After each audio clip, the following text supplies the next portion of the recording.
What is going on? Another episode. This episode is going to be interviewing Denise Sparks, who has an extensive background in recruiting and career services at Harvard. She's placed a ton of people in the business world at Leeds as well as in former recruiting positions. So that is going to be really good to hear her opinion. Hope you guys enjoy the video. What do you believe is the most important thing a student can do on their LinkedIn to set themselves up for a successful job hunt?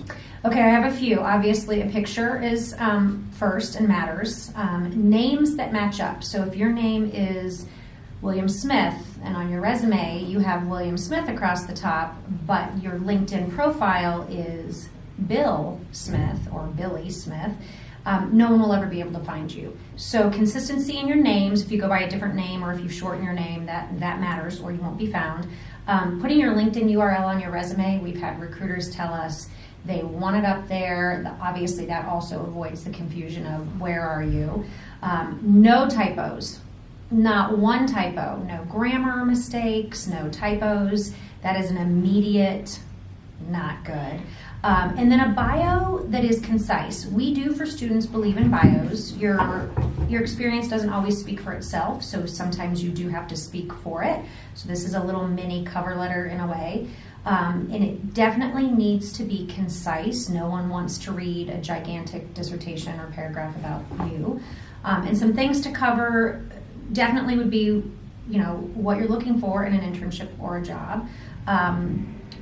But also we think adding personal information helps for them to kind of see who you are as a whole person. And then also campus involvement. A lot of times students forget to add that to their bio. I think people want to hire well-rounded individuals, so that helps with showing everything that you're involved in on campus. Do you believe a solid profile picture truly makes a difference in a student's job search if they're applying to jobs through LinkedIn? What about if not? I think you have to have a solid picture no matter what, whether you're applying through LinkedIn or you're applying through your school's job board or another job board. People are going to go out and view you on LinkedIn. You're fair game. So not putting up a picture, when I go to look up a student and there's no picture, it immediately tells me they didn't care enough to even upload a picture. So pictures look like you don't care. Pictures look like you're just not having a picture looks like you're disorganized. Pictures create a connection, and I think in today's technology age, so much of the job search is done remotely. No one ever sees anyone else.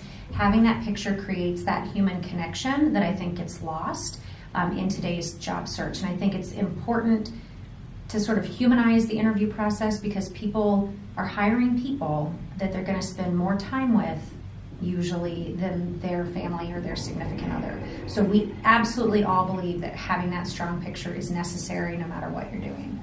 According to an academic journal conducted by the Journal of Consumer Research by University of Oxford, in comparison to slight smiles, broad smiles enhance warmth perceptions but reduce competence perceptions. More specific to finance and the job hunt, Study 1B in this article focused on social perceptions in a marketing context relating to a stockbroker. Study included 219 undergraduate student participants who were surveyed, 119 being female, 5 being undisclosed, and 95 being male. Participants viewed a profile picture of a stockbroker with a slight and broad smile and rated how likely they believed the broker was to engage in certain behaviors. 4 of the behaviors relating to warmth and social dimensions, and the other 4 behaviors relating to competence. The results of this study were that participants in the broad smile condition compared to the slight smile condition generated higher warmth ratings. So should a student smile in their photo, and is this job dependent? Would you say a broader smile would be better for a certain position such as marketing, and a slight smile would be a more ideal, I guess, for like the finance industry? For like a finance or an accountant. I've done, since you mentioned this, I went through my LinkedIn and my connections, and I looked at, because I only have finance students, and I polled some people in my office about sort of the marketing. I think, this might be a long answer, I think it depends on the type of job for sure and the type of industry. I think that The background, though, and this is something that you didn't touch on, but I'll answer your question. I think the background and the attire, though, is just as important as the actual smile. The finance and accounting, most of my alumni that I viewed, they're all just professional headshots. There's nothing behind them. It's completely plain. Only shoulders and up, and they're all in suits. The smiles, though, varied. So I sort of tried to do my own sort of experiment and see. Sure. And it tended to be just a normal smile. It wasn't like not a smile, and it wasn't just a slight smile. And these are investment bankers on Wall Street. And so one of them, though, hardly smiled at all. The other one didn't smile. One was slight and the rest were normal. From what I found, it's more personality of that person. The one that wasn't smiling is a very serious person just in general. But I think the marketing tend to be, they've got the mountains in the background, the trees in the background. I saw somebody with their family, which I wouldn't recommend. But most of them have big smiles, and you see more of the person and background, whereas finance and accounting tended to be very just headshots up close. I think there's a happy medium. I think if you're like laughing and you've cut your friend out and you have this cheesy laughy grin and you can tell that it's not a professional picture, I think that screams unprofessional. So I think smiling to the point where it looks like you're laughing, I think is a no-no. I think that's definitely not professional. Cutting other people out, being off-center, none of those work. But I think following what you see the people in the industry that you want to be in doing is a good rule of thumb. So if you want to be in brand management and you're a marketing major, go look at those profile pictures and see what what people are doing. If you want to be a public accountant or an investment banker or in finance, I would absolutely go out and look at those people and kind of see what they expect, because you'll see how they look is sort of how they expect for you to look. But lastly, no smile at all. And I pulled several people in the office. We wouldn't want to work with someone that's not smiling at all. And we also wouldn't want to hire somebody that was not smiling at all. That actually was more off-putting than anything from our perspective. Good to know. Thank you so much. You're welcome. All right, that was a great answer. According to the research article, The LinkedIn Endorsement Game by Sage Journals, which surveyed 120 participants from different regions of the world, participants were asked to express general reasons why they endorse somebody on LinkedIn. The first one being the endorser's knowledge of the endorsee's skills through direct experience. So I guess somebody who worked with somebody already in some way, shape, or form. But the second one was that they already were endorsed by that person, so they felt the need to endorse them back. Mm-hmm. Should a student go out of their way to ask others to endorse them for skills they hold, or should the energy be expended towards other areas such as networking or... Yeah, we all feel that endorsements on LinkedIn don't matter. It's one of those things where anyone can say whatever they want about anyone, and it's to your point, the second point, I just did it because they did it to me, and I was trying to be kind.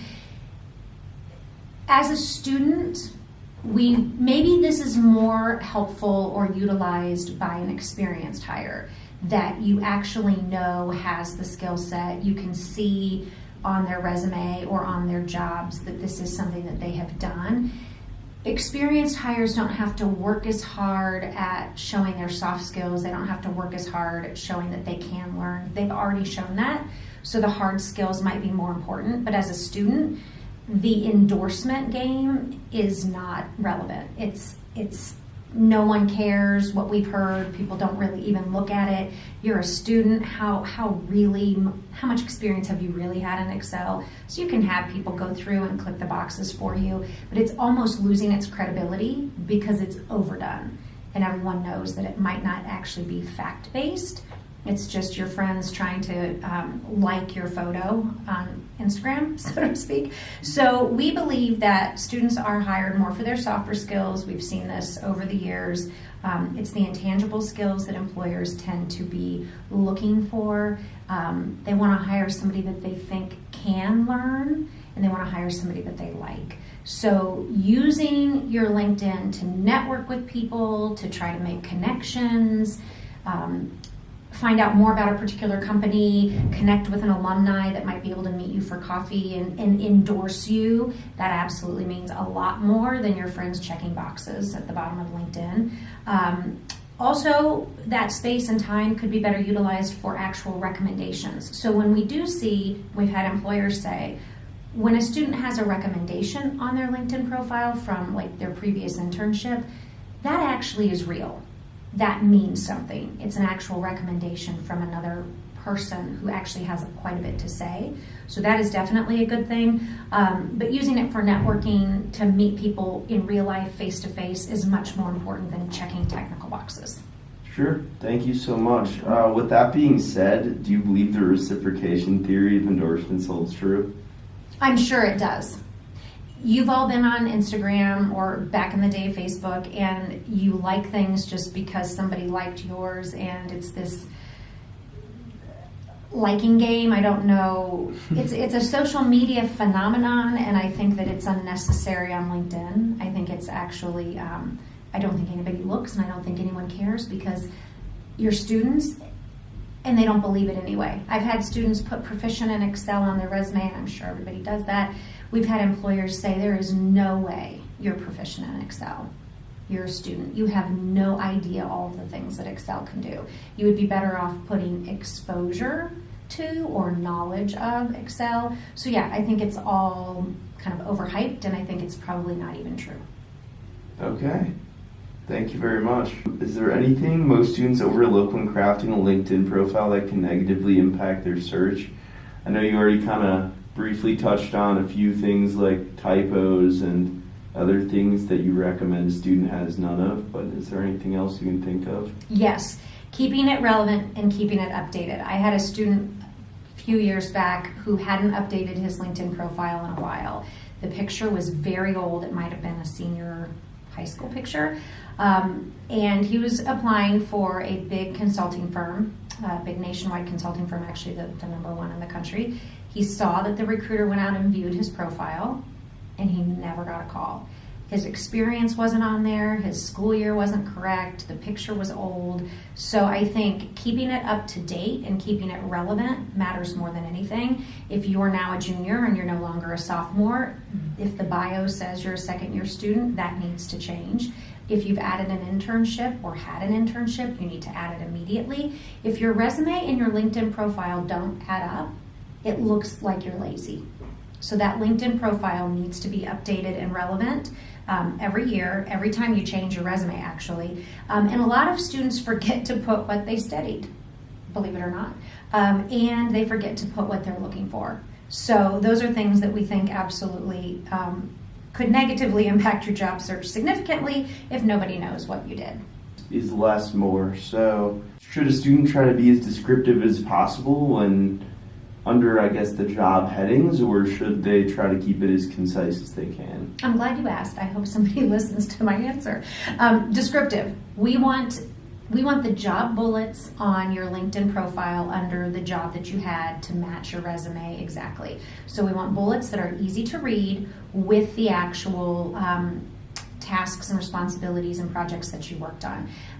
I think for the bio, a paragraph is okay as long as it's not too long. But when you get down into the jobs and to the leadership positions, we want bullets. We want it to mimic your resume. We want descriptive. Don't make us guess at what you did. Now, you have to find that happy medium between going overboard with way too much information and not saying enough. But usually if you think your resume is the highlights of your experiences, it's kind of a snapshot. It's not everything. You don't put everything on your resume. You don't put everything on your LinkedIn profile. It's the highlights. It's basically your digital resume, sure, so to speak, is how we want people to look at it.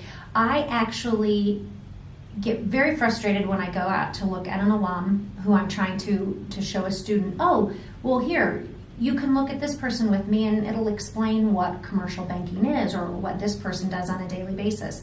And there's nothing there. It just says who they work for and what the dates of employment are. And these are my alumni who were trained better than that, but they're not complying, and it's really difficult. You can't guess at what people do. Don't make people guess. So descriptive, absolutely. In balance, overwhelming people, but don't make people guess. We absolutely want bullets, and we want to know what you did. Thank you so much for joining the LinkedIn Lab. I definitely had a pleasure talking to you about LinkedIn and your professional insight onto some of these issues, so thank you again. Perfect. Thanks for having me. Yeah. Thank you guys for tuning in. Thanks.